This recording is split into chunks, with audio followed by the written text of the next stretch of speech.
نبی پاک علیہ السلام نے فرمایا ہر عالم کے پاس نہ بیٹھنا، اس عالم کے پاس بیٹھنا جو تمہیں 5 چیزوں سے نکال کے 5 چیزوں میں داخل کر دے۔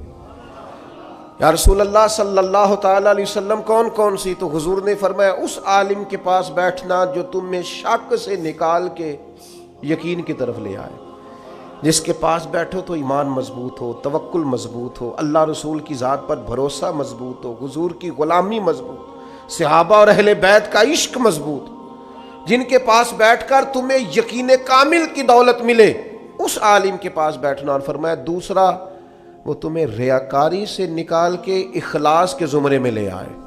اور تیسرا، نبی پاک صلی اللہ تعالیٰ علیہ وسلم نے فرمایا وہ تمہارے دلوں سے دنیا کی خواہش نکال کے اور تمہارے دل میں تمہارے رب جو تمہیں آخرت میں چیزیں دینے والا ہے اس کی محبت تمہارے دلوں میں پیدا کر دے، وہ تمہیں نکال دے۔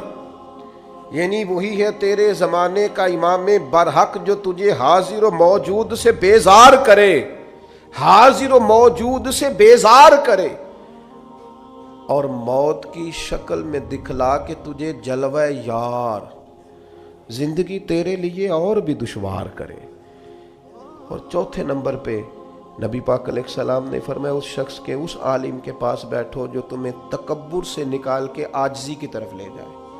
اور پانچواں، اللہ کے محبوب علیہ السلام نے فرمایا اس عالم کے پاس بیٹھو جو تمہیں دشمنی سے نکالے اور خیر خواہی کی طرف لے جائے، جس کے پاس بیٹھنے سے عداوتیں نہ بڑھیں بلکہ تمہارے دل میں خیر خواہی کا جذبہ۔ یہ 5 چیزیں خود رسول کریم نے بیان فرمائی۔